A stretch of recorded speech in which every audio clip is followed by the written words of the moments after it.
Assalamualaikum warahmatullahi wabarakatuh. Perkenalkan, nama saya Iramah Dayani Sagala dari kelas 04 SAKP 004 dengan NIM 2010 11 200 586. Di sini saya akan membuat video presentasi yang mana video ini merupakan video pertama saya untuk memenuhi tugas mata kuliah perilaku organisasi.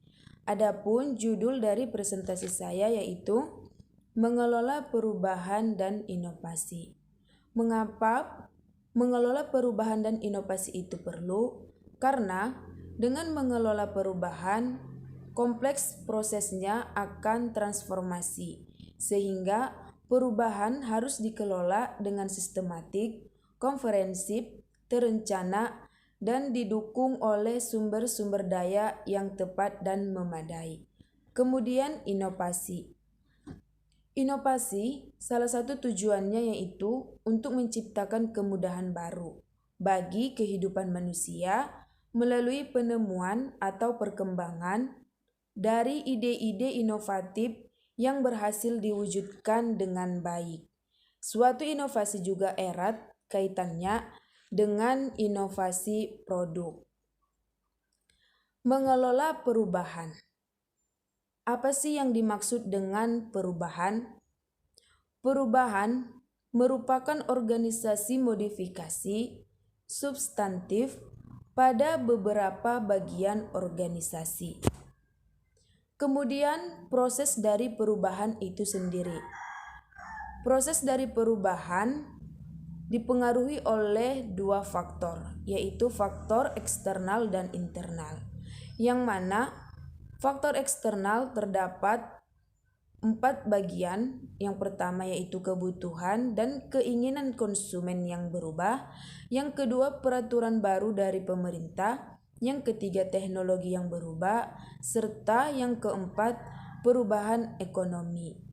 Untuk perubahan organisasi yang dipengaruhi oleh faktor internal, yaitu yang pertama strategi baru dari organisasi, kemudian perubahan komposisi dari tenaga kerja, selanjutnya peralatan baru, serta sikap karyawan yang berubah. Kemudian selanjutnya yaitu jenis-jenis perubahan.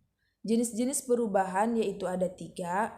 Yang pertama struktur, yang kedua teknologi, yang ketiga adalah orang.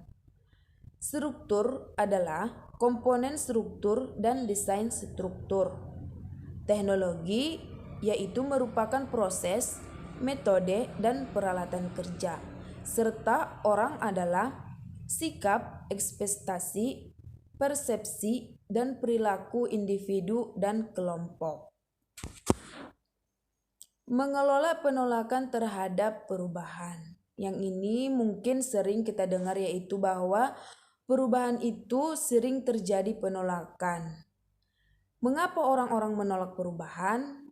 Yang pertama yaitu karena adanya ketidakpastian yang menimbulkan seseorang itu melakukan penolakan terhadap perubahan. Yang kedua yaitu bahwa kita berlaku sesuai kebiasaan. Yang ketiga, takut kehilangan sesuatu yang sudah dimiliki, sehingga perubahan enggan untuk dilakukan.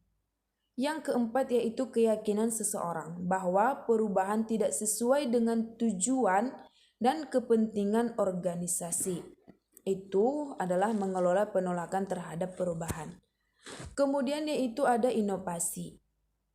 Inovasi di sini saling berhubungan dengan kreativitas, yang mana kreativitas merupakan kemampuan untuk menggabungkan ide-ide dengan cara yang unik atau untuk membuat asosiasi yang tidak bias di antara ide-ide lainnya.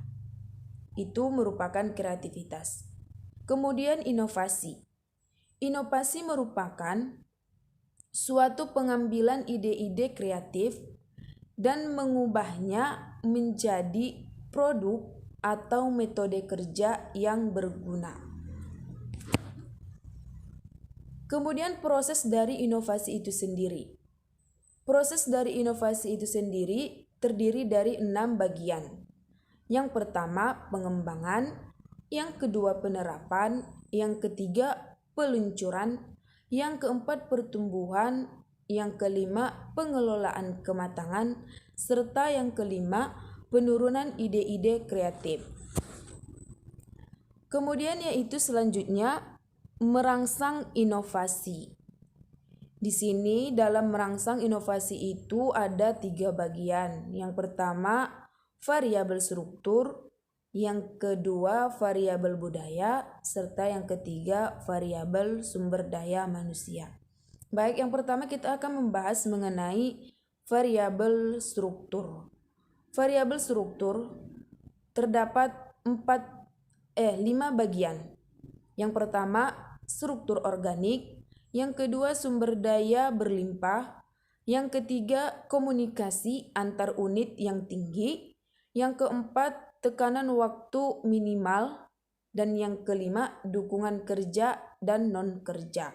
Itu adalah variabel struktur. Kemudian variabel budaya, yang mana variabel budaya ini terdapat 8 bagian. Yang pertama diterimanya ambiguitas, yang kedua toleransi terhadap hal-hal yang tidak praktis, selanjutnya kendali eksternal yang rendah, kemudian toleransi terhadap resiko, selanjutnya toleransi terhadap konflik, fokus pada hasil, fokus pada sistem terbuka, serta umpan balik positif. Nah, itu merupakan variabel budaya. Selanjutnya variabel sumber daya manusia. Yang mana kalau tadi variabel struktur ada 5 bagian dan variabel budaya ada 8 bagian. Sekarang variabel sumber daya manusia ini hanya terdapat 3 bagian. Yang pertama, komitmen tinggi terhadap pelatihan dan pengembangan. Yang kedua, keamanan pekerja yang tinggi, serta orang-orang yang kreatif. Mungkin itu saja yang bisa saya sampaikan pada video presentasi saya kali ini. Kurang dan lebihnya saya mohon maaf. Wassalamualaikum warahmatullahi wabarakatuh.